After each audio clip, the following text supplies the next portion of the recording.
नमस्कार, मी अदितीज book of रेसिपीजमध्ये पुन्हा एकदा तुमचं खूप खूप स्वागत करते। आजच्या व्हिडिओमध्ये आपण हे कोबीचे मंचुरियन कसे बनवायचे ते बघणार आहोत आणि त्याच्यासोबत खाल्ली जाणारी शेजवान चटणी ती कशी बनवायची ते पण बघणार आहोत। रेसिपी एकदम सोप्या आहेत, खूप व्यवस्थित मी ह्या व्हिडिओमध्ये समजावून सांगितलेल्या आहेत, त्यामुळे तुम्ही व्हिडिओ शेवटपर्यंत बघा। आणि तुम्ही जर माझं चॅनल पहिल्यांदा बघत असाल तर नक्की सबस्क्राईब करा, सबस्क्रिप्शन एकदम मोफत आहे। कोबी मंचुरियन हे सगळ्यांचाच आवडता पदार्थ आहे। लहान मुलांना तर हा पदार्थ फार प्रचंड आवडतो आणि तो घरगुती पद्धतीमध्ये केला तर खूप सुरेख। तर चला तर आता रेसिपीला सुरुवात करूया। इथं मी मिक्सरच्या भांड्यामध्ये एक अख्खा लसूण आहे तर त्याच्या पाकळ्या सोलून घेतलेल्या आहेत। साधारणतः 1.5 इंच आलं आहे, त्याचे तुकडे घातलेले आहेत आणि हा एक मीडियम साईजचा कांदा आहे तर तो घातलेला आहे आणि मिक्सरमध्ये पाणी न घालता मी हे फिरवून घेणार आहे। हे बघा, पाणी न घालता मी हे मस्तपैकी असं फिरवून घेतलेलं आहे। आपल्याला हे क्रश केलेले पदार्थ पाहिजे, ते तीनही गोष्टी आहेत त्या व्यवस्थित क्रश झाल्या पाहिजेत। आता कढईमध्ये 2 चमचे तेल मी गरम केलेलं आहे आणि त्याच्यामध्ये हे जे आपण मिक्सरला फिरवून घेतलेलं आलं लसूण आणि कांदा आहे तर तो घातलेला आहे।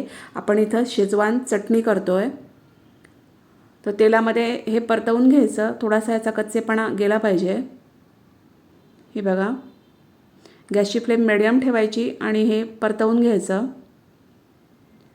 तेल थोडं जास्त वापरायचं ह्या चटणीला, म्हणजे चटणी लागते पण छान आणि टिकते पण बरेच दिवस।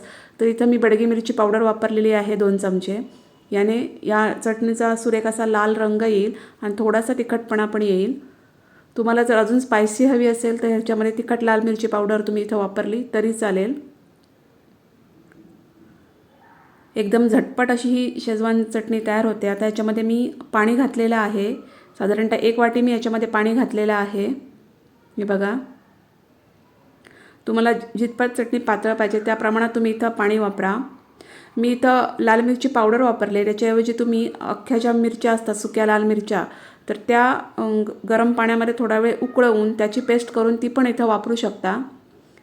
चवीप्रमाणे मीठ घातलेलं आहे इथं आणि अर्धा लिंबाचा रस आहे तो घातलेला आहे। तुम्ही लिंबाच्या रसाऐवजी व्हिनेगर पण वापरू शकता। 1 चमचा मी इथं सोया सॉस घातलेला आहे। गॅसची फ्लेम स्लो ठेवायची आणि नंतर हे सॉस घालायचे। 1 चमचा मी इथं रेड चिली सॉस घातलेला आहे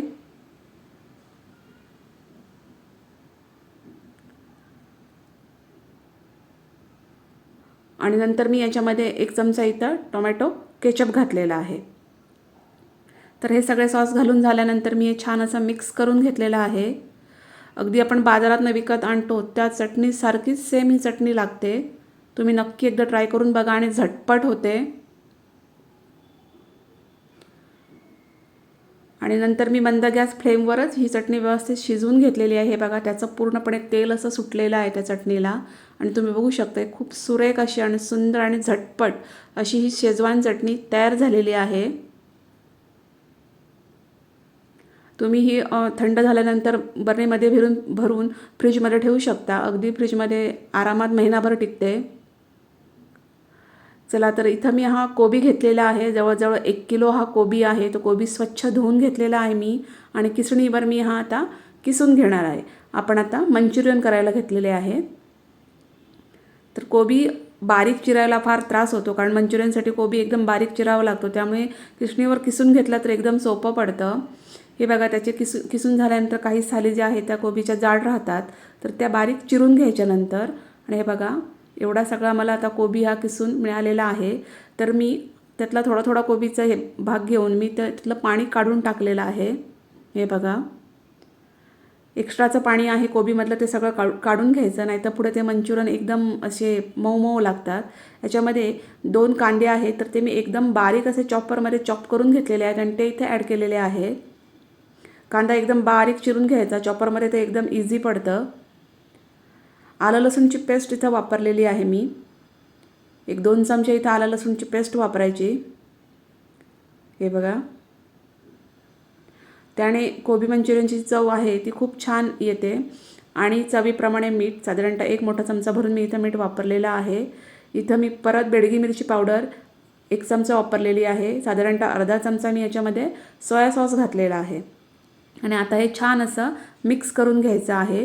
तुम्ही इथं रेड कलरचा फूड कलर पण वापरू शकता, पण मी इथं वापरला नाही आहे. तुम्हाला जर आवडत असेल तर अगदी बाहेरच्यासारखेच अगदी दिसायला हवे असतील तर इथं तुम्ही रेड कलरचा फूड कलर वापरू शकता किंवा अजिनोमोटो आहे ते पण इथं वापरू शकता. इथं मी मोठी वाटी भरून एक मोठी वाटी पाऊण वाटी मी इथं कॉर्नफ्लॉवर वापरलेला आहे. एक अर्धी वाटी मी इथं मैदा वापरलेला आहे आणि एक अर्धी वाटी मी इथं तांदळाचं पीठ वापरलेलं आहे. तांदळाच्या पिठामुळे हे जे मंचुरियन आहे ते थोडेसे असे क्रिस्पी होतात. आणि आता हे सगळं छान असं एकत्र करून घेतलेलं आहे. हे बघा छान असा एकदम डो तयार झालेला आहे आणि याचे छोटे छोटे मंचुरियन मी करून घेतलेले आहेत. हे बघा एकदम गोल हवे असतील तर तुम्ही गोल करू शकता. तुम्हाला थोडेसे ओबडधोबड हवे असेल तर तसा पण तुम्ही शेप देऊ शकता. आणि कढईमध्ये चांगलं तेल गरम करून घेतलेलं आहे. गॅसची फ्लेम आता मी मीडियम ठेवलेली आहे आणि हे मंचुरियन मी आता तळून घेतलेले आहेत. तळून घेताना अजिबात घाई करायची नाही, नाहीतर ते आतून कच्चे राहतील. जर तुम्ही गॅसची फ्लेम मोठी ठेवली आणि पटापट जर तळून घेतले तर ते आतून कच्चे राहतात. म्हणून मीडियम गॅस फ्लेमवर अगदी आरामात हे मंचुरियन आहे ते तळून घ्यायचे आहे. हे बघा साधारणतः 4 ते 5 मिनिट लागतात मंचुरियन तळून घ्यायला, तरच ते आतून अगदी व्यवस्थित छान असे भाजले जातात. बाहेरचे जे कोबी मंचुरियन असतात तर त्याला एक टिपिकल चायनीज टेस्ट असते, तर ती अजिनोमोटो किंवा चायनीज सॉल्ट याच्यामुळे असते. तर तुम्हाला आवडत असेल तर तुम्ही ते याच्यामध्ये वापरू शकता. आणि बघा मस्त असे हे कोबी मंचुरियन आहे ते तळून घ्यायचे आहेत. खूप अप्रतिम लागतात हे कोबी मंचुरियन. तुम्ही एकदा ही रेसिपी नक्की ट्राय करा.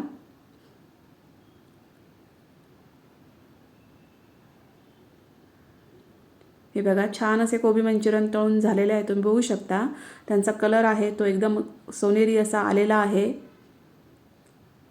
हे बघा मस्त क्रिस्पी असे हे कोबी मंचुरियन तयार झालेले आहेत. तर रेसिपी कशी वाटली ती मला कमेंट्समध्ये नक्की सांगा.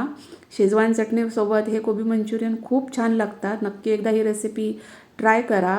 रेसिपी आवडली असेल तर कमेंट्समध्ये मला नक्की सांगा. व्हिडिओ आवडला असेल तर लाईक करा, शेअर करा. थँक्यू.